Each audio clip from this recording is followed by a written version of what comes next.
All right, we are back for another outing for Jackass, and this one is Jackass Forever. Let's talk about it.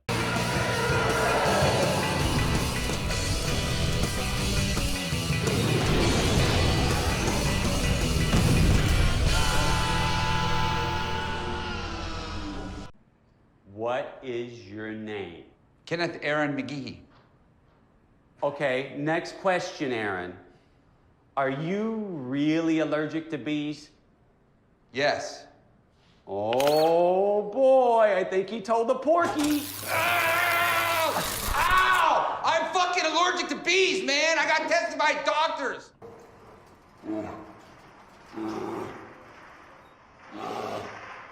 Oh my God.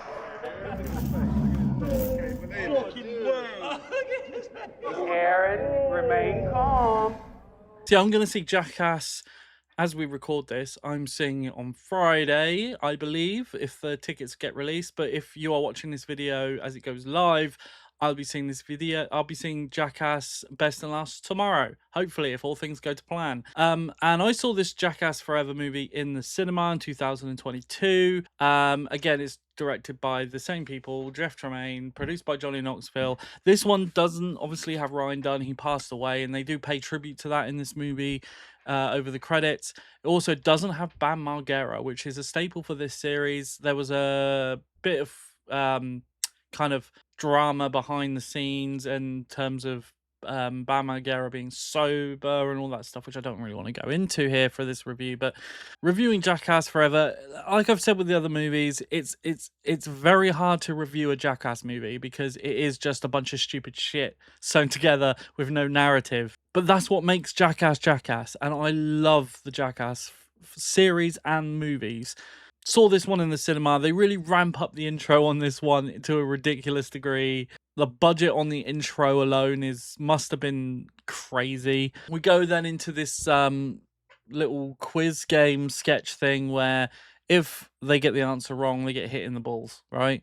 It is funny because Johnny Knoxville keeps pressing the wrong button and hitting the wrong people. It's really funny. It's a good way to start it. They have some guests in this one that kind of keep it relevant. There's a new generation of Jackass people in this too that were really, really good.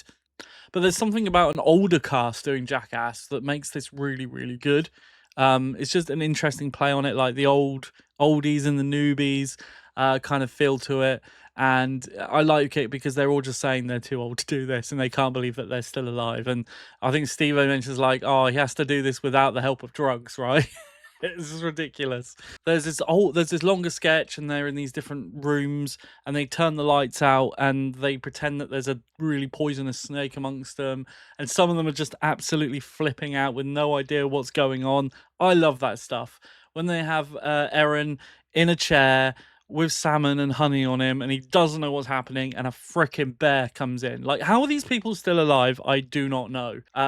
This film definitely missed Bam and Ryan. I do think it was a big knock to the cast, and obviously they're friends as well, so you get that vibe from them, especially Ryan, who has obviously passed away, and you can see the effect that had on them. Even in interviews outside of the movie, like it was terrible for them. Lots of things with bees, skateboards again. Like Steve-O has to deal with a skateboard guillotine. That just looked painful. But it's weird. I tell you what's weird is this movie marks a period in time when COVID was rampant, right? Obviously filmed during the lockdowns and stuff like that. There's people social distancing. There's people wearing masks. It's a really weird sight when you look back at it now in 2026 and you remember that period of time. You didn't think anything was going to go back to normal again. Everyone's wearing masks and very, very paranoid and social distancing. And it's like, what a world that was for those few years. And it's just interesting to see that captured in a movie like Jackass because it's real. Like, these stunts are real people doing real things that could really hurt them, and just seeing people wearing masks reminds you of what happened in those few years. You have like the cup test, so it's like they take older stuff and they kind of rework it again. So they get the cup test, they ramp it up by getting a hockey puck thrown at it, a football, everything like gets thrown at him in this cup, and it's just so painful. There's like a full-on science lesson way back when with Jackass. They've always tried to light a fire underwater.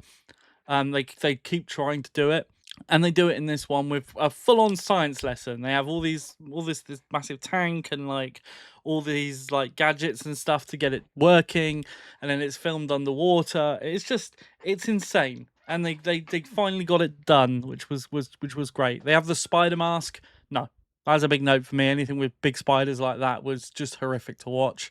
And then one of the newbies, she gets a fucking full-on scorpion Botox and stuff like that. It's just they think out the box with this one a little bit more, and they keep it fresh and exciting. And for that reason, it's a really fun one. One of my favorites in the series, that manages to stay fresh yet familiar, and that's what I love about. Again, critics hating on the movie yet again. The audience to critic score is hilarious to see, because you can't take this movie seriously as a film.